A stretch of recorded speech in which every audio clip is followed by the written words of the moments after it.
फेरि राजतन्त्रलाई भागेको भगाइएको राजालाई फेरि गइसकेको राजालाई फेरि यहाँ अर्को एउटा सानो प्यादा स्थापना गरेको थियो। त्यो चेसको गोटी हुन्छ नि त्यस्तै सानो टाउकोमा ठुलो मुकुट लगाइदिएर एउटा राजा यहाँ थपना गरेको थियो। फेरि उताबाट अर्को राजा डोकामा नेपाली काङ्ग्रेसले बोकेर आयो। 7 सालको आन्दोलन सफल हो। सफल आन्दोलन कस्तो देखियो सफल हुँदा भन्दा त्रिभुवन एकदम विजयी मुद्रामा आयो। यस्तो हात हल्लाउँदै नेपाली कांग्रेस यस्तो खोकिलामा हालेर चेपेर ल्याए जस्तो देखिन्थ्यो। नेपाली कांग्रेस कुनै तुजुकका साथ फर्किएन। त्रिभुवनको जुन ढङ्गले स्वागत भयो,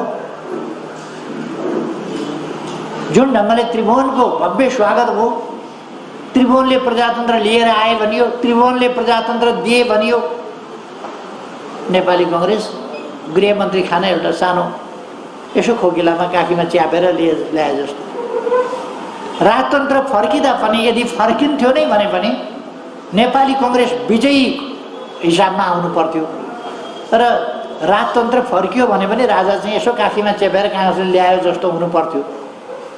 उल्टो भएपछि 17 साल आयो। खैर यसमा समय रह्यो भने पछि जाउँला। पुष्पलालले त्यसरी एउटा नयाँ पृथक अरू संगठन, अरू विचार, अरू संगठन र अरूका आन्दोलन सम्बन्धी प्रस्तावना या मान्यताहरू या अरूका प्रयासहरूभन्दा पृथक आमूल परिवर्तनकारी विचार जसभित्र यसमा समग्रता छ, ती विचार त्यसलाई बोक्ने प्रभावकारी संगठन र ती विचारहरू जो आमूल परिवर्तनकारी, समग्र परिवर्तनकारी विचार हुन्, ती ध्येयमा अगाडि बढ्ने आन्दोलन, त्यसको अगुवाई गर्न पुष्पलालले चाहनु। सुरुदेखि नै पुष्पलाल र पुष्पलालको समूहको नेपाली कांग्रेससँग वैचारिक मतभेद स्वाभाविक रूपमा रह्यो। परिवर्तनको दायरा, परिवर्तनको क्षेत्र, परिवर्तन सम्बन्धी विषयहरू त्यहीदेखि नै मतभेदहरू रहे। पछिसम्म पनि पुष्पलालको लोकतन्त्रप्रतिको निष्ठा रह्यो, दाउपेच होइन। लोकतन्त्रप्रतिको निष्ठा रह्यो सदैव, अरूका बढी दाउपेच रहे।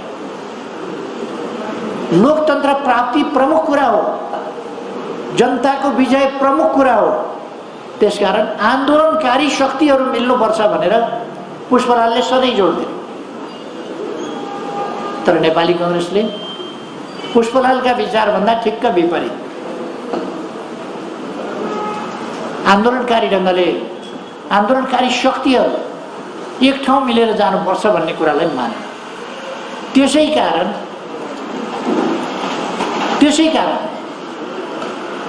8 सालमा मोहन शमशेर प्रधानमन्त्रीबाट हटेर नेपाली कांग्रेसका तत्कालीन सभापति मातृका प्रसाद कोइराला प्रधानमन्त्री हुने बित्तिकै कम्युनिस्ट पार्टीमाथि प्रतिबन्ध नै लाग्यो। देशभक्त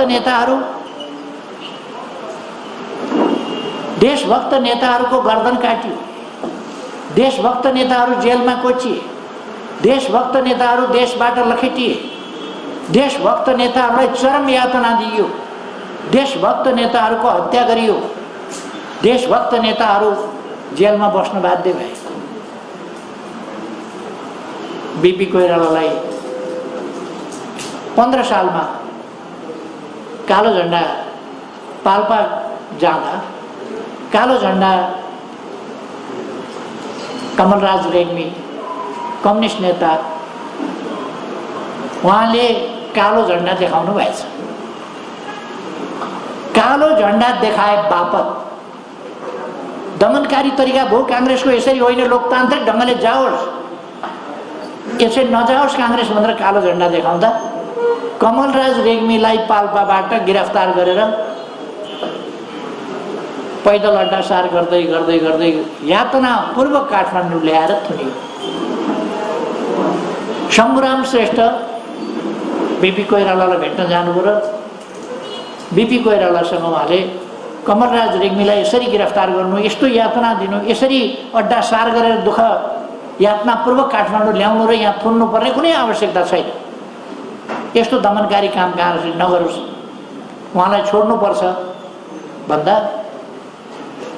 बिपी कोइरालाले उहाँसँग अभद्रतापूर्ण ढङ्गले व्यवहार गर्नुभयो र शम्भुराम श्रेष्ठ त्यहाँबाट निस्किएर हिँड्नु। नेपाली कङ्ग्रेसले संयुक्त आन्दोलन होइन, आफ्ना नजिकका मित्र शक्तिहरू, आन्दोलनकारी शक्तिहरूसँग वैरभाव गर्ने, तिनीहरूलाई एक्ल्याउन खोज्ने र अनेक थरी नन्दी भृङ्गी तत्त्वहरू,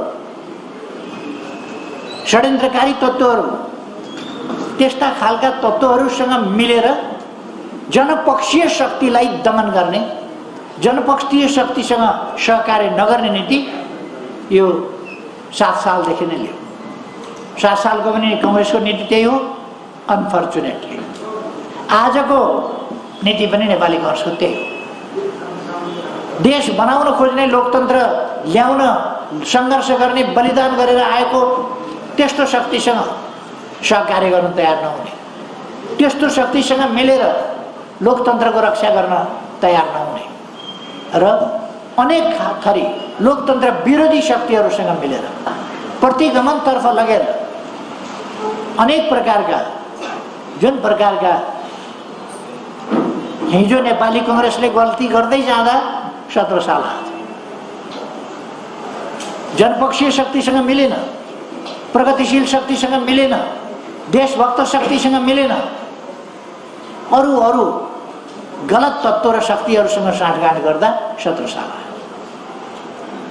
जनशक्ति कमजोर भयो, जनशक्ति विभाजित भयो, सङ्घर्ष गर्ने ताकत कमजोर भयो जनशक्तिमा, जसले गर्दा 17 सालको कु हुँदाखेरि त्यसका विरुद्ध उत्रिने जनता भयो। आज पनि नेपाली कङ्ग्रेस त्यस्तै गर्दैछ। मैले यहाँ यो प्रसङ्ग, यो सन्दर्भ किन चर्चा गर्न खोजेको भने पुष्पलालको दृष्टिकोण यस्ता सवालहरूमा सही थियो र सदैव सही थियो। पुष्पलाल एउटा विचारको नेता हुनुहुन्थ्यो। पुष्पलाल एउटा गन्तव्य, आदर्श गन्तव्य तोकेर त्यसमा पुग्ने आदर्श जीवन, आदर्श प्रयास, आदर्श सङ्घर्ष, यसमा विश्वास गर्नु र क्षणिक लाभका निम्ति, आफ्नो अहङ्कारका निम्ति, ईर्ष्याका निम्ति पुष्पलालले कहिले पनि राजनीति गर्नु भएन। तर दुर्भाग्य, अघि कमरेड प्रदीप गेवालीले अलिकति चर्चा उठाउनु, 2006 सालमा वैशाखमा पार्टी स्थापना भयो। 7 सालको आन्दोलनमा कलिलै अवस्थामा पार्टी आन्दोलनमा सहभागी भयो। 2007 सालमा र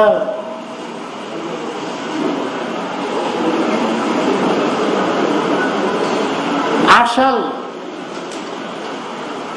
पुग्दा नपुग्दा वास्तवमा पुष्पलाललाई महासचिवबाट 8 साल भदौ असोजतिरको एउटा बैठक छ। त्यो पोलिट ब्युरोको त्यो 5 जनाको बैठकमा 3 जना एकतिर भएका पुष्पलालले नै ल्याएका निम्न पुँजीवादी तत्त्वहरू। यो निम्न पुँजीवादी तत्त्व भनेको चाहिँ यस्ता क्षुद्रतामा पुँजीवादी तत्त्वभन्दा पनि खतरनाक हुन्छ। हामीले हेर्यौँ भने पुँजीवादी अलिक स्ट्यान्डर्डमा जान्छ, निम्न पुँजीवादीहरू स्ट्यान्डर्डभन्दा खुद्रा खुद्रा साना मसिना त्यस्ता कुराहरूमा बढी जान्छ। त्यही निम्न पुँजीवादी प्रवृत्ति, त्यही ईर्ष्याभाव, तिनै कारणले गर्दा र साम्प्रदायिक सोचहरूले गर्दा पुष्पलाललाई 8 साल पुग्दा नपुग्दै 7 साल फागुनमा आन्दोलन भएको छ। त्यसबाट सम्हालिन पाएको छैन। भीमदत्त पन्तको घाँटी छिनाइएको छ, केआई सिंहहरू गिरफ्तार गरिएको छ, जेलमा थुनिएको छ, रामप्रसाद राईहरू जेल फोडेर केआई सिंहलाई निकालेर हिँडिरहेका छन्। यस्तो खालको स्थितिमा आन्दोलनलाई एकजुट बनाएर लानुपर्ने ठाउँमा केही छट्टु खालका निम्न पुँजीवादी तत्त्वहरू, पार्टीभित्रका स्वार्थी, अहङ्कारी र केही सामन्तपुत्रहरू, उनीहरूको अधैर्यता, महत्त्वाकांक्षा, त्यस्ता कुराहरूले आन्दोलनलाई अप्ठ्यारोमा पार्यो। आन्दोलनलाई अप्ठ्यारोमा पार्न सबभन्दा पहिले पुष्पलालमाथि हमला सुरु र 8 साल चैत्रमा पुग्दा पुष्पलाललाई वस्तुतः हटाइयो। 10 सालको प्रथम महाधिवेशनमा सम्पूर्ण ध्यान पुष्पलाललाई नेतृत्वमा आउनबाट रोक्ने त्यस कुरामा ध्यान गयो। पहिलो महाधिवेशन 10 सालको महाधिवेशनको पुष्पलाललाई रोक्ने। दोस्रो महाधिवेशन 14 सालको त्यही कुरा भयो, पुष्पलाललाई कसरी नेतृत्वमा आउनबाट रोक्ने। 19 सालको तेस्रो महाधिवेशनमा त्यही कुरा हो, जसरी भए पनि पुष्पलाललाई नेतृत्वमा आउनबाट रोक्ने। अनेक जाल जेल प्रपञ्च अनेक गरेर पुष्पलाललाई रोक्यो। नेपालको कम्युनिस्ट आन्दोलन किन पछाडि पर्यो, किन त्यो सफलतापूर्वक अगाडि जान सकेन भने के सोचका साथ कम्युनिस्ट पार्टी स्थापना गरेको थियो। त्यो सोच एउटा महाधिवेशन पनि आयोजना गर्न नपाइकन, एउटा सम्मेलन पनि आयोजना गर्न नपाइकन हटाउने स्थिति। प्रथम सम्मेलन भनियो 8 साल चैततिर, त्यसबाटै पुष्पलाललाई हटाइयो। त्यो सम्मेलन, प्रथम सम्मेलन केका लागि आयोजना थियो भन्दा पुष्पलाललाई हटाउनका लागि त्यो आयोजना गरिएको थियो। अनि प्रथम महाधिवेशन पुष्पलाललाई रोक्नका लागि एउटा वैधानिकता पार्टीको दिने र पुष्पलाललाई रोक्ने। दोस्रो महाधिवेशन त्यस्तै जाल झेल षड्यन्त्र र टिक्रमको अखडा बनेको थियो। तेस्रो महाधिवेशन त्यसै गरी अर्को जाल झेल टिक्रमको अखडा बन्यो। 17 सालमा महेन्द्रले सैन्य कु गरेर नेताहरूलाई जेलमा हालिसकेका थियो। त्यस्तो अवस्थामा कम्युनिस्ट पार्टीले कसरी प्रभावकारी लिडरसिप छान्ने, कसरी सङ्गठनलाई मजबुत बनाउने भनेर जानुपर्ने ठाउँमा प्रभावकारी लिडरसिपलाई, वैचारिक लिडरसिपलाई कसरी अगाडि आउन नदिने र रोक्ने, त्यही कुरामा ध्यान गयो। त्यसैमा ध्यान गयो। तसर्थ कम्युनिस्ट आन्दोलन ड्राइभ हुनै सकेन, चल्नै सकेन। पुष्पलाल महासचिव हुनुहुन्थ्यो। पुष्पलालका विरुद्ध पोलिट ब्युरो यस्तो खुद्रा षड्यन्त्रमा लाग्यो। काठमाडौँमा केन्द्रीय कार्यालय हुनु हुँदैन, हेडक्वार्टर काठमाडौँमा हुनु हुँदैन भनेर कहाँ हुनुपर्छ त भन्दा नेपालको बीच पारेर हुनुपर्छ। बीच कहाँ पर्छ भन्दाखेरि रामपुर, पाल्पाको रामपुरतिर पर्छ। अब रामपुर हिँडेर जाऊ, राजधानी राजनीतिको केन्द्र राजधानी काठमाडौँ छ। अलिकति त्रिभुवन राजपथबाट आवत जावत गर्न सकिने यहाँ छ ठाउँ, लगेर रामपुरको अनकन्टाल ठाउँमा राखेर पुष्पलाललाई त्यहाँ राखिदिएर अनि यतातिर षड्यन्त्र। पुष्पलाललाई रामपुर वनवास, अनि यहाँ चाहिँ केही ठग चतुरेहरूले चाहिँ षड्यन्त्र गरेर पुष्पलाललाई हटाउने योजना बनाए।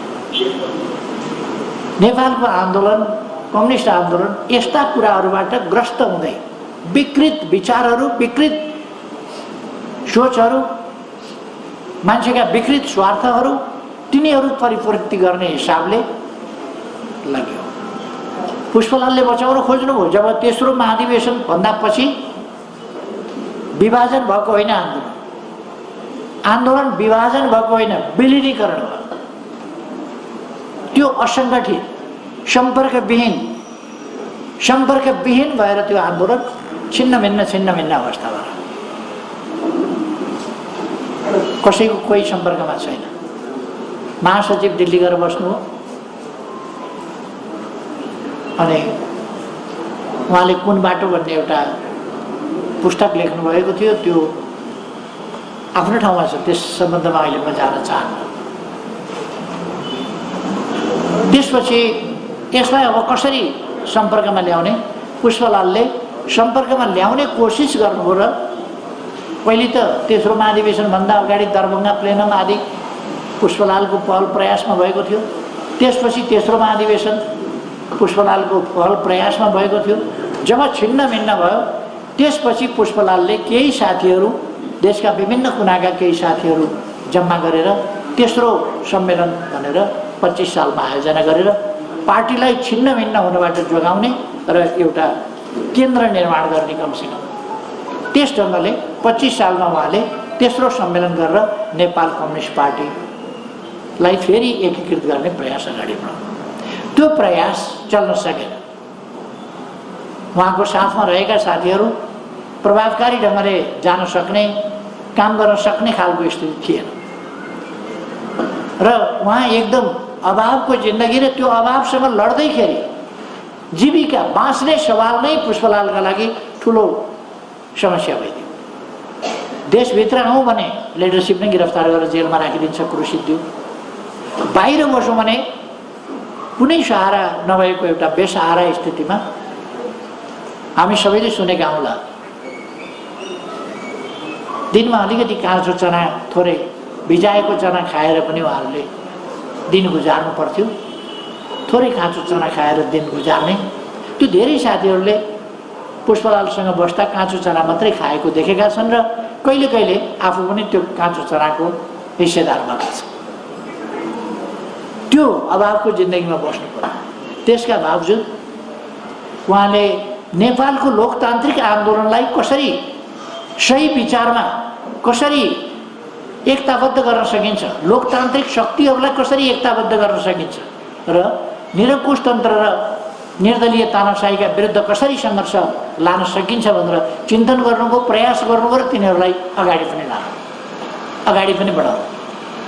तर दुर्भाग्य, मैले अघि नै भने नेपाली कङ्ग्रेसले त्यसलाई स्वीकारेन र नस्वीकारेर आन्दोलन नभइकन, संयुक्त आन्दोलन नभइकनै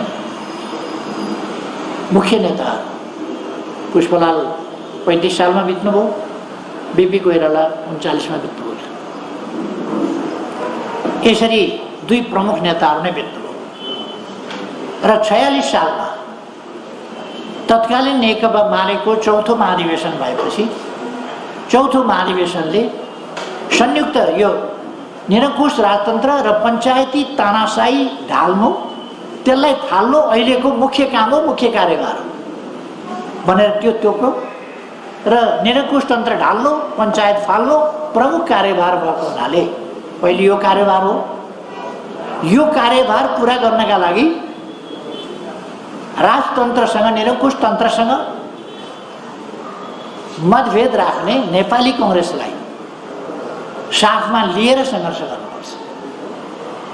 त्यसकारण पुष्पलालको संयुक्त सङ्घर्षको, संयुक्त जनआन्दोलनको नीति नेकपा मालेले तत्काल फेरि पारित गर्यो र जननेता मदन भण्डारी त्यसबाट महासचिवमा निर्वाचित हुनुभयो र उहाँ निर्वाचित भएकै हुनाले त्यस नीतिलाई, त्यो नीति कार्यान्वयन पनि, त्यसलाई पारित पनि गर्न सकियो र त्यसलाई कार्यान्वयन पनि गर्न सकियो। यसमा नेपाली कङ्ग्रेसका नेता गणेशमान सिंहको असाधारण योगदान छ। म यति बेला 46 सालको आन्दोलन र संयुक्त जनआन्दोलनलाई स्वीकारेर त्यसको नेतृत्व दुनियाँले देख्दाखेरि नेतृत्व कसले गर्यो भन्दाखेरि गणेशमान सिंहले गर्नु। त्यो नेतृत्व गर्नुभएकोमा म उहाँप्रति धेरै श्रद्धासुमन अर्पण गर्न चाहन्छु। त्यसलाई समर्थन केशवप्रसाद भट्टराईले पनि गर्नुभयो। उहाँलाई पनि म स्मरण गर्न चाहन्छु, श्रद्धासुमन भन्न चाहन्छु। तर एउटा तितो यथार्थ के हो भने गणेशमान सिंह जो लौह पुरुषको रूपमा जानिनुहुन्थ्यो, केशवप्रसाद भट्टराई सन्त नेताको रूपमा जानिनुहुन्थ्यो र नेपाली कांग्रेसका संस्थापक नेताहरू मध्ये उहाँहरू हुनुहुन्थ्यो। उहाँहरू जीवनको उत्तरार्धमा नेपाली कांग्रेस छोडेर नेपाली कांग्रेस अब काम लाग्दैन, नेपाली कांग्रेसले लोकतन्त्रको अभियानलाई अगाडि लान सक्दैन, यो स्वार्थ र अवसरवादको दलदलमा जाग्यो। त्यसकारण यो अब लोकतन्त्रको अभिभारा पुरा गर्न सक्ने हैसियतमा रहेन भनेर उहाँहरूले पार्टी छोडेको दुवैले भिन्न भिन्न समयमा अलग अलग घोषणा गर्नु पर्यो। यो दुःखद पक्ष हो। नेपालको कम्युनिस्ट आन्दोलनभित्र पनि दुःखद पक्षहरू यस्ताहरू रहेका छन् र नेपाली कांग्रेस भित्र पनि यस्ता पक्षहरू रहेका छन् जो दुःखद पक्ष हुन् नेपालको लोकतान्त्रिक आन्दोलन।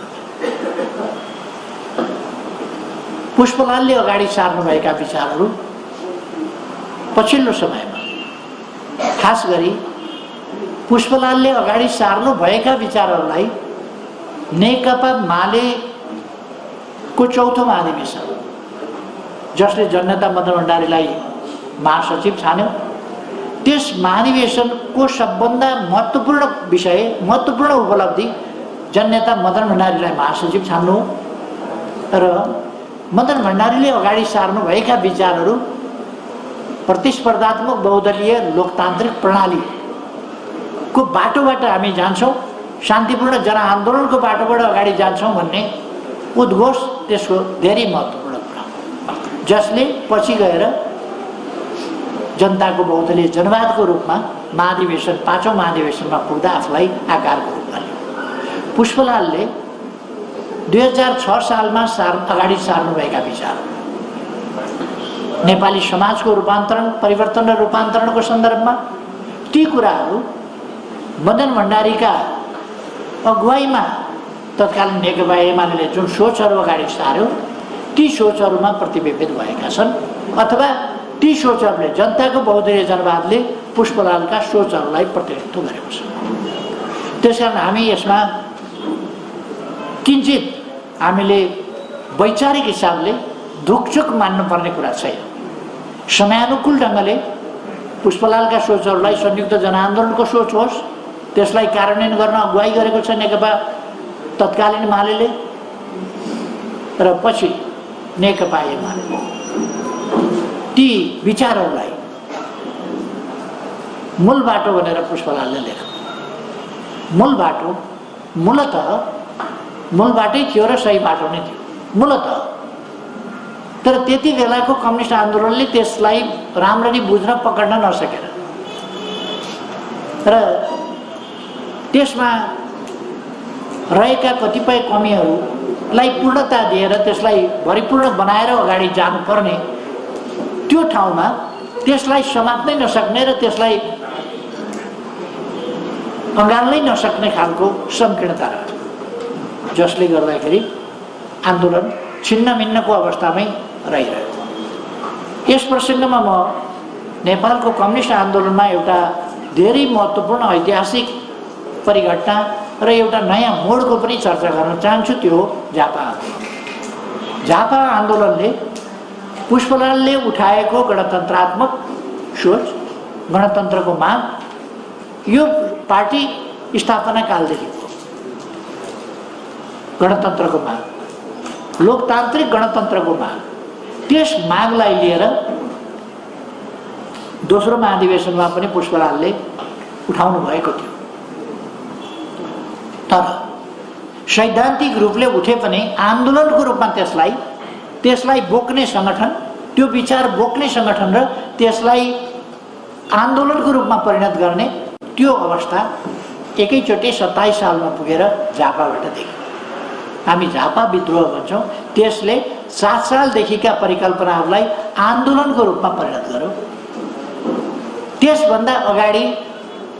हामीले गरेका आन्दोलन अथवा कम्युनिस्ट पार्टीले गरेका आन्दोलन या त 7 सालमा कांग्रेसको सहयोगीको भूमिका, कांग्रेसको सहयोगीको भूमिकामा कम्युनिस्ट पार्टीले भूमिका खेल्यो।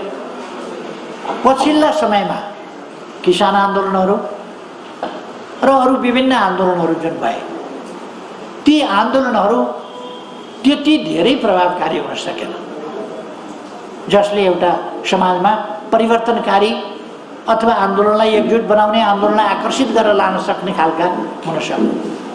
यद्यपि तराईका थुप्रै जिल्लाहरूमा र केही पहाडी जिल्लाहरूमा समेत, तराईका थुप्रै जिल्लामा झापादेखि लिएर पश्चिमसम्मका जिल्लाहरूमा, खास गरी झापादेखि लिएर वीरगञ्जसम्मका यी जिल्लाहरूमा ठुल्ठुला किसान आन्दोलनहरू भए।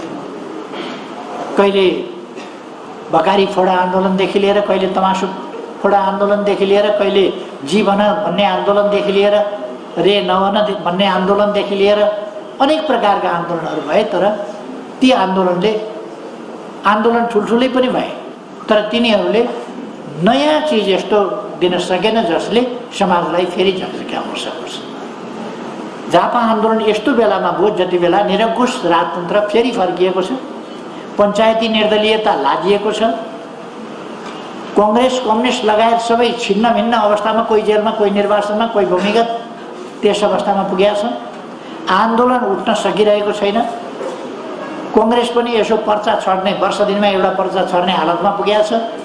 कम्युनिस्ट आन्दोलन त्यस्तै छ, विशृङ्खलित, असङ्गठित।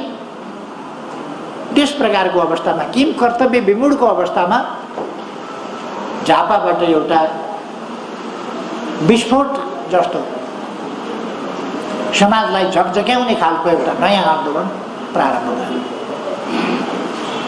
त्यसले एउटा नयाँ सुरुवात भयो। त्यसै बेला अर्को एउटा धारको पनि अगाडि बढ्यो, नयाँ धार। पहिलेका धार पूर्वकोशी प्रान्तीय कमिटी भन्ने एउटा धार भयो, पुष्पलालको तेस्रो सम्मेलनवाला धार भयो, अलिक समयसम्म तुलसीलाल लमातेजीको धार भयो। यस्ता विभिन्न धारहरू पनि रहे र अरू टुक्रिएका धारहरू, विलय हुँदै सम्पर्कविहीन भएका धारहरू विभिन्न समूहका रूपमा पनि सङ्गठित भए। विभिन्न सानातिना टुक्रा टाक्रीहरू सङ्गठित भए विभिन्न ठाउँमा र तिनीहरूलाई आकर्षित गर्ने अब नयाँ खालका प्रयासहरू दुई खालको भए। एउटा सशक्त ढङ्गले झापा आन्दोलन अगाडि बढ्यो, त्यो विस्फोटक ढङ्गले नै अगाडि बढ्यो, त्यसले एउटा ठुलो तहलका चर्चासहित अगाडि बढ्यो भने निर्मल लामा, मोहन विक्रम सिंहहरूले न्युक्लियस भन्ने बनाएर भित्री रूपमा एउटा समूह सुरु गर्नु। त्यो समूह अर्को धारको रूपमा अगाडि बढ्यो। त्यो पुष्पलालसँग पनि सम्बन्धित नभई र विभाजित आन्दोलनमा नयाँ सिलसिलाका रूपमा यी दुईटा धार, नयाँ प्रयासका रूपमा दुईटा धार अगाडि बढे। एउटा झापा आन्दोलन कोअर्डिनेसन केन्द्र नेकपा एमाले हुँदै अगाडि बढ्यो। अर्को धार न्युक्लियसबाट चौथो सम्मेलन, त्यसपछि अरू विभिन्न नामबाट हुँदै पछिल्लो समय माओवादी केन्द्रमा आइपुगेर दुईटा धारहरू, यी दुईटा धार हुँदाखेरि सबै पुष्पलाल समूह, मनमोहन समूह इत्यादि सबै मूल समूहहरू सबै नेकपा एमालेमा सङ्गठित भइसकेका थिए, एकीकृत भइसकेका थिए भने अर्कोतिर मोहन विक्रमको नेतृत्वको समूह पनि अगाडि बढ्दै गएर त्यो विभिन्न नाममा, कहिले जनमोर्चाको रूपमा, कहिले केका रूपमा, अनेक पाटलो सब, मोटो सब आदि नाममा, मसालका विभिन्न सहहरूको नाममा हुँदै अगाडि बढ्यो र अन्तिममा माओवादी हुँदै विभिन्न ढङ्गले गयो। र पछिल्लो समय हामीले कम्युनिस्ट आन्दोलनलाई एकीकृत गऱ्यौँ। यहाँ भ्रम रहनु हुँदैन, त्यो एकीकृत पार्टी हामीले निर्माण गरेको एकीकृत पार्टी त्यो पुष्पलालले 2006 साल वैशाखमा स्थापना गरेको पार्टी नै हो। त्यही पार्टी हामीले यस तहमा पुर्याएका हौँ जसको 66% जसो संसदमा रह्यो। 41% महिला सहभागिता यस आन्दोलनले आफ्नै पार्टीको तर्फबाट 41% सहभागिता गराउन सक्यो, 33% संसदमा सहभागिता गराउन सक्यो, अनेक सामाजिक परिवर्तनका मुद्दाहरू, अनेक सामाजिक परिवर्तनका इस्युहरू तिनीहरूलाई जागरण गर्न सक्यो, माथि उठाउन सक्यो, सत्तामा ल्याउन सक्यो, अगाडि गर्न सक्यो। र यो आन्दोलन एउटा मेन स्ट्रिम, नेपालको लोकतान्त्रिक आन्दोलनको मेन स्ट्रिमको रूपमा आयो। एकपल्ट मनमोहन अधिकारीको नेतृत्वमा 51 सालमा अल्पमतको भए पनि सरकार बन्यो। त्यसले महत्त्वपूर्ण काम गरेर त्यो नेपालको राष्ट्रिय राजनीतिको मेन स्ट्रिमको रूपमा आउन खोज्यो। त्यसलाई 52 साल भाद्र 12 गतेको सर्वोच्च अदालतको फैसलाद्वारा त्यस गतिलाई रोकियो र फेरि एउटा विशृङ्खलताको स्थितिमा राष्ट्रिय राजनीतिलाई पुर्यायो। आज फेरि एउटा प्रतिगमन भएको छ।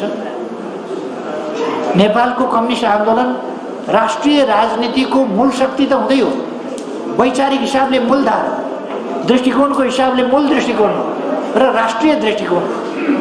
नेपालको परराष्ट्र नीति भनेको एमाले आज जुन नीति लिन्छ त्यही, एमाले जुन भनेको छ त्यही नीति। कृषि नीति एमाले भनेको नीति हो, उद्योग नीति एमाले भनेको नीति हो, शिक्षा नीति एमाले भनेको नीति हो, स्वास्थ्य नीति एमाले भनेको नीति हो। त्योभन्दा पृथक कोही पनि जान सक्दैन। त्यो हामीले आधार तयार गरेका छौँ। हाम्रो पर्यटन सम्बन्धी नीति के हो, हाम्रो विदेश सम्बन्धी नीति के हो, यी सबै कुराहरू हामीले जुन मानकहरू तयार गरेका छौँ त्योभन्दा पर जान सक्ने अवस्था छैन। हामीले त्यस ढङ्गले विकास गरेका छौँ। नेपालको राजनीतिक आन्दोलनको इतिहास, लोकतान्त्रिक आन्दोलनको इतिहास, हाम्रा उपलब्धिहरूको रक्षा र यिनको कार्यान्वयनका सन्दर्भमा हामीले विकास गरेका यी कुराहरू र बाँकी अगाडि जानका लागि हामीले तय गरेका नीतिहरू पुष्पलालले जुन उसबेला 6 सालमा उद्घोष गर्नुभयो तिनीहरूको आज परिमार्जित, विकसित, विस्तृत रूप, आजको रूप।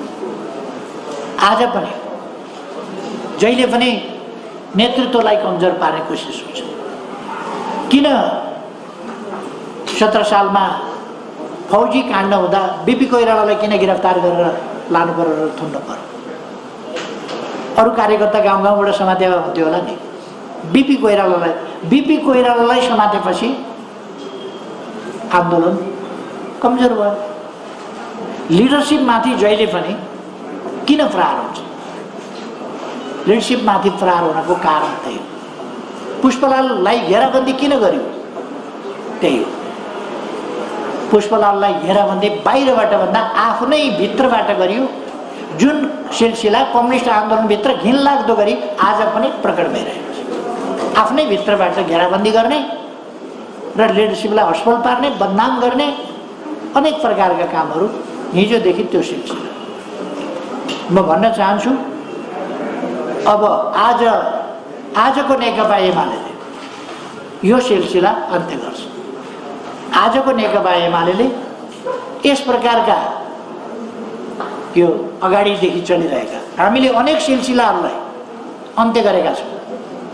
अब यो सिलसिलालाई पनि अन्त्य गरिन्छ। एउटा फुटको सिलसिला जुन थियो त्यसलाई हामीले अन्त्य गरेका थियौँ। एकीकरणको सिलसिला टुङ्ग्याएका थियौँ, फेरि अलिकति फुटतिर गएका छन् र पतनको बाटोमा गएका छन्। त्यस कारण धेरै चिन्ता गर्नुपर्ने अवस्था छैन। यो पतनको बाटोमा गएका छौँ र हामी आन्दोलनलाई फेरि सही विचारका साथ पुष्पलालको मार्गदर्शनमा, उहाँले अगाडि सारेका सोचहरूको दिग्दर्शनमा र त्यसै गरेर जननेता मदन भण्डारीले अगाडि सारेका विचारहरूको दिग्दर्शनमा नै हाम्रो आन्दोलन अगाडि जाने हो। यसमा कुनै कन्फ्युजन हुनु हुँदैन। आज पुष्पलाललाई बितिसकेपछि, दिवंगत भएपछि नेताहरूको नाम लिएर अनेक शाखा, प्रशाखा, उपशाखा अनेक खुल्छन्। सिद्धार्थ गौतमका विरोधीहरू गौतमकै नाम लिएर गौतमकै विचार भन्दै अनेक विचार लिएर हिँड्ने भए। मार्क्सका विचारका विरोधीहरू मार्क्सकै विचार भन्दै अपव्याख्या गर्दै अनेक कुराहरू गर्छन्। मदन भण्डारीका विचारहरूलाई पनि भोलि विभिन्न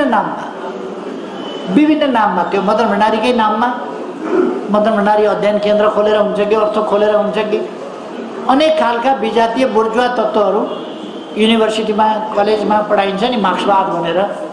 त्यस्तै गरेर मार्क्सवाद, पुष्पलालका विचार, मदन भण्डारीका विचार, मदन भण्डारी अध्ययन केन्द्र जस्ता कुराहरू खोलेर त्यसको अपव्याख्या गरेर अपभ्रंश गरेर त्यसलाई वितृष्णाको विषय बनाएर त्यसरी जाने कुरा हुन सक्छ। पुष्पलालका विचारहरूबाट मान्छेहरूलाई वितृष्णा पैदा हुने गरी त्यसको व्याख्या गर्ने कुरा हुन सक्छ। यस्ता कुराहरूबाट हामी जोगिनुपर्छ। म साथीहरूलाई भन्न चाहन्छु कि हामी पुष्पलालले रोपेको यस बिरुवालाई मर्न दिने छैन। कुनै पनि हालतमा पुष्पलालले रोपेको यस बिरुवालाई पहिलाउन पनि दिने छैन। यो बिरुवा यसो सानोतिनो हावाहुरी केहीले ढालिहाल्ने होइन। यो पुष्पलालले रोपेको यो बिरुवा र मदन भण्डारीले राम्ररी यसको स्याहार सम्हार गरेर वैचारिक ढङ्गले अध्यावधिक गरेर यसलाई प्रबलीकरण गरेर जसरी अगाडि बढाएको छ, जग थपेको छ, जगदेखि नै यसलाई मजबुत बनाएको छ, तलाहरू थपेको छ, यो एउटा विशाल मजबुत राष्ट्रव्यापी मात्रै होइन, जहाँ छन् नेपाली त्यहाँ छ नेकपा एमाले, जहाँ जहाँ नेपाली पुग्छ त्यहाँ एमाले पुग्छ। त्यस ढङ्गले हामी यस आन्दोलनलाई मर्न दिँदैनौँ। यो आन्दोलन कर्कलाका पातको पानी होइन, कसैले यसो हावा चल्ने बित्तिकै अलिकति हल्लिने बित्तिकै टप्लक्क भुइँमा खसेर बेलाओस् हराओस्। यो आन्दोलन एकजना मित्रले लेखेको मैले पढेको थिएँ, यो कलिलो काँक्राको चिचिलो होइन, जसलाई औँलाले यस्तो गरेर ताक्ने बित्तिकै देखाउने बित्तिकै त्यो कुहेर जाओस्।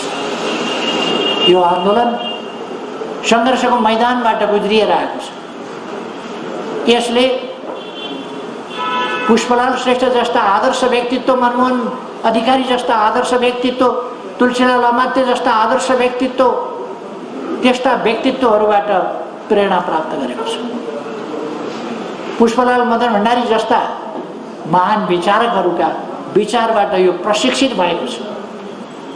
यो आन्दोलन यो स्वार्थहरूको गठजोड होइन, स्वार्थहरूको पुञ्ज होइन, यो राष्ट्र निर्माणको एउटा महान उद्देश्य समृद्ध नेपाल र सुखी नेपालीको राष्ट्रिय आकांक्षा र सङ्कल्प बोकेको, त्यो गहन अभिभारा बोकेको र अगाडिका चुनौती सामना गर्ने हिम्मत भएको यो संस्था हो, यो आन्दोलन हो, यो अभियान हो। र यो कम्युनिस्ट आन्दोलनको मात्रै होइन, नेपालको लोकतान्त्रिक आन्दोलनको मेन स्ट्रिम हो, मूलधार।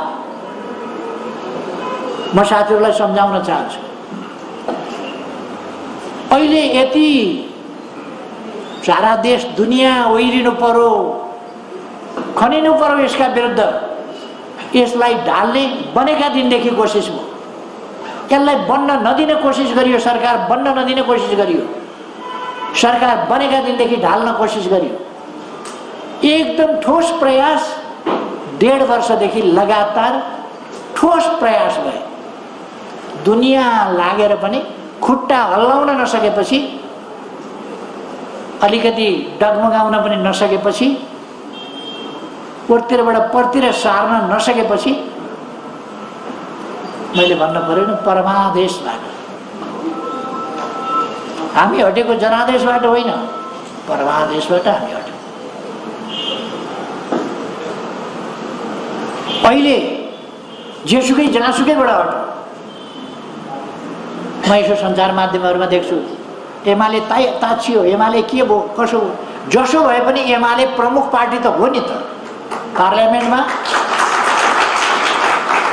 पार्लियामेन्टमा नेकपा एमाले प्रमुख पार्टी हो।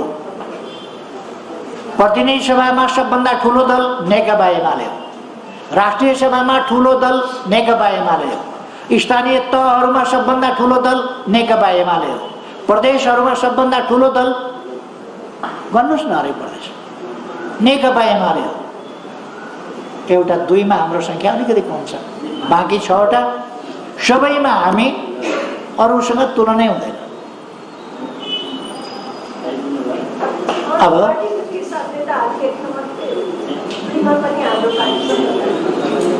2 मा पनि हाम्रै पार्टी सबभन्दा ठुलो छ।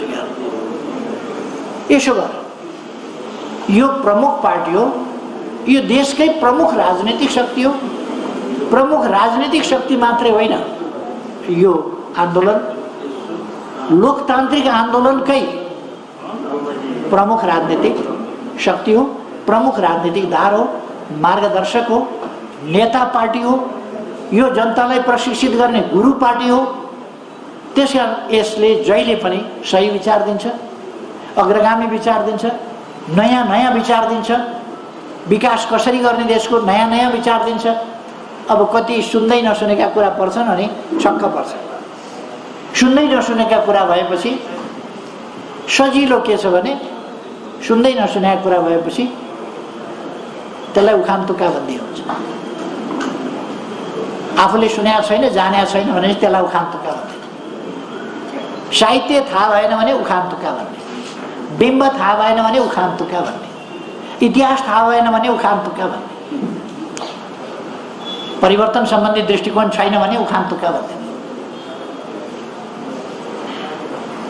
त्यसो भएर हाम्रो आन्दोलन र यो आन्दोलनको नेपालको लोकतान्त्रिक आन्दोलन, नेपालको वामपन्थी आन्दोलन, नेपालको जनआन्दोलन, यसको मूलधार, मूल विचार, मूल संगठन, मूल संघर्ष, मूल आन्दोलन नेकपा एमाले हो आज पनि। र मैले अघि नै भने यो कुनै लौकाको चिचिलो होइन, कसैले औँला ताक्दैमा यो झरोस्। कठिनाइहरू यसले झेल्न जानेको छ र झेलेर आएको छ। म 2029 सालमा भर्खर नै सङ्गठन बनाइएको थियो। म त्यो सङ्गठनको प्रमुख थिएँ, झापा आन्दोलन। म सङ्गठनको प्रमुख, तर मलाई थाहा नदिकन केही साथीहरूले जालझेलपूर्ण ढङ्गले कु गरे। गत वर्ष त्यस्तै गरी कु गर्ने कोसिस भयो। थाहै छैन, अध्यक्षबाट हटायो अरे, दलको नेताबाट हटायो अरे, कसैले अध्यक्षको पगडी पनि लगाएको छ, कसैले दलको नेताको पगडी पनि लगाएको छ। पगडी लाउँदै हिँडेको देखियो, हुँदै हुँदै साधारण सदस्यताबाट समेत निकालेको पनि सुनियो, साधारण सदस्यताबाट पनि निकालेको। यो कुरा मलाई 29 सालमा पनि भएको थियो। 29 सालमा पनि भएको थियो। म 51 सालमा गृहमन्त्री थिएँ। त्यति बेर अदालतले संसदमा पठाएको थियो कमसेकम। अहिले अदालतबाटै प्रधानमन्त्री तोकियो। त्यसमा म धेरै चर्चा गरिरहन चाहन्न।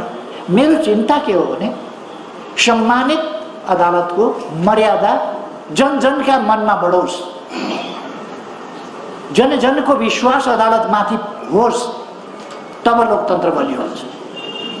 तर विश्वास गर्नै पर्छ, जे गरे पनि मान्नै पर्छ भन्यो हामीले भने विश्वास कायम रहन्छ कि रहँदैन, चिन्ता थियो। जसो गरे पनि विश्वास, आजको जमानामा संविधान जसले पनि पढ्न जान्दछ नि, जसले पनि पढ्न जान्दछ, कानुन जसले पनि पढ्न जान्दछ। 59 सालमा गरेको फैसला पनि देखिएको छ। 59 सालको फैसलाले राजनीतिमा अदालत पस्दैन, राजनीतिक मुद्दामा अदालत प्रवेश गर्दैन भनेको छ। यहाँ पार्टी सञ्चालनका मामलामा पनि आदेश गर्न नपाउने, हुकुम जारी गर्न नपाउनेदेखि लिएर म चाहन्छु अदालतको गरिमा बढोस्। मेरो इच्छा छ गरिमा बढोस् अदालतको। जनताको मनमा अदालतप्रति विश्वास, आशा, भरोसा सब होस्। न्याय नपाए सर्वोच्च जानु भन्ने बनोस् मनमा। अविश्वासको स्थिति राज्यका कुनै पनि निकायप्रति, राज्यका कुनै पनि अङ्गप्रति जनताको विश्वास घट्यो भने, लोकतान्त्रिक मूल्य त्यहाँ खस्कियो भने र त्यो विश्वास घट्यो भने त्यसले देशलाई अप्ठ्यारोतिर पुर्याउँछ। हामी त प्रतिबन्ध झेलेर आएका छौँ, हामी त कठिनाई झेलेर आएका छौँ, हामी जेल खटेर आएका छौँ। हाम्रा थुप्रै साथीहरूले बलिदान गर्नुभएको छ, हाम्रा अग्रजहरूले बलिदान गर्नुभएको छ। त्याग, तपस्या, बलिदान, दुःख, कष्ट हाम्रो आन्दोलनको, हाम्रो जीवनको पर्यायवाची बनेको छ। तर हामी हाम्रा सही विचारहरू, हाम्रो आदर्श मर्न दिँदैनौँ र पुष्पलालबाट शिक्षा लिएर, पुष्पलालबाट प्रेरणा लिएर हामी हाम्रो आन्दोलनलाई जीवित राख्न, गिडकिसो राख्न होइन, यसलाई मजबुत, विजयी, सफल र विजयी बनाउन क्रियाशील छौँ, रहनेछौँ र यसलाई विजयी बनाउनेछौँ। मैले अक्सर भन्ने गर्छु, अमेरिकी एकजना गायक बब एबेकियन भन्ने हुनुहुन्छ, उहाँले गीत गाउनुहुन्थ्यो त्यस बेला, यो 60s को कुरा हो। उहाँले त्यस बेला we shall overcome someday, we do believe, त्यो गीत गाउनुहुन्थ्यो। र we shall overcome someday, I do believe, from my deep of my heart के यस्तै गीत छ। मैले भन्ने गर्छु कि हामीले जितेका छौँ, हामी जित्नेछौँ, जित्दै जानेछौँ। समडे होइन, today, now we shall overcome and nobody can stop. हाम्रो विजय यात्रालाई कसैले पनि रोक्न सक्दैन। हामी पुष्पलालबाट हामी सबैले प्रेरणा ल्याउँ र महान विचारहरू, पुष्पलाल मदन भण्डारीले अगाडि सार्नुभएका महान विचारहरू कार्यान्वयन गर्न एकजुट भएर, को कहाँ छौँ भन्ने कुरा छोडिदिउँ, आफ्ना पदका कुरा छोडिदिउँ, स्वार्थका कुरा छोडिदिउँ, देशका कुरा गरौँ, जनताका कुरा गरौँ, समस्याका समाधानका कुरा गरौँ, पार्टीको एकताका कुरा गरौँ। म सबैलाई आग्रह गर्न चाहन्छु। आज यस दिनमा बाटो बिराएका, भड्किएका साथीहरूलाई पनि म आग्रह गर्न चाहन्छु। आज पुष्पलाललाई सम्झिएर म भन्न चाहन्छु, यस पार्टीको, यस आन्दोलनको एकताका लागि सबैलाई एमनेस्टी इज ग्रान्टेड। जेसुकै भएको होस्, एमनेस्टी, आउनुहोस्, मिलेर काम गरौँ, म आग्रह गर्न चाहन्छु। यस आन्दोलनलाई मजबुत पारौँ, म आग्रह गर्न चाहन्छु। सबैलाई आग्रह गर्न चाहन्छु, एकजुट भएर जाउँ अहिले पनि। यद्यपि यस आन्दोलनले सानो धक्का बेहोरेको छैन, यस आन्दोलनले ठुलो क्षति बेहोरेको छ आफ्नै कारणले। तैपनि म भन्न चाहन्छु,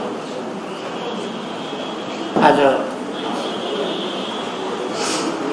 फेरि एकजुट भएर अगाडि बढौँ।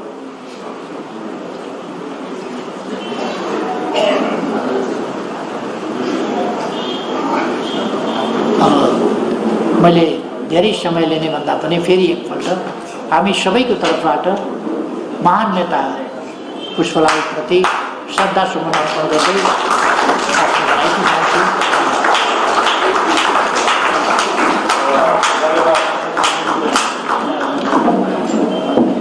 धन्यवाद अध्यक्ष कमरेड। नेपालको समग्र लोकतान्त्रिक आन्दोलनको आरोह अवरोह, यसका नयाँ अन्तर्वस्तुहरू, आन्दोलनलाई दिशा दिन पुष्पलालले गर्नुभएका योगदान, पार्टी निर्माणमा पुष्पलालले गर्नुभएका योगदान र आज हामी त्यसलाई कसरी लिङ्क गरेर, कसरी त्यसलाई जोडेर अगाडि बढाइरहेका छौँ भन्ने कुराहरू सँगसँगै आजको धक्का अस्थायी हो, आजको धक्का क्षणिक हो, त्यो कुराहरूलाई चिर्दै हामी फेरि विजयी बन्नेछौँ भन्ने आत्मविश्वास चाहिँ महत्त्वपूर्ण मन्तव्य अध्यक्षहरूले राख्नु भएको छ। म उहाँलाई धेरै धेरै धन्यवाद गर्न चाहन्छु र यस मन्तव्यसँगै 43औं पुष्पलाल स्मृति दिवसको यो कार्यक्रम यही समापन भएको घोषणा गर्छु। हाम्रो कार्यक्रम कभरेज गर्न आइदिनु भएकोमा सबै मिडिया कर्मी साथीहरूलाई धन्यवाद छ। अरू साथीहरूलाई पनि धेरै धेरै धन्यवाद भन्दै अब यस पछाडि चाहिँ हामी केन्द्रीय कमिटीको बैठकमा लाग्नेछौँ। बाँकी साथीहरूलाई यो हल छोडिदिनको निम्ति आग्रह गर्छु। धन्यवाद।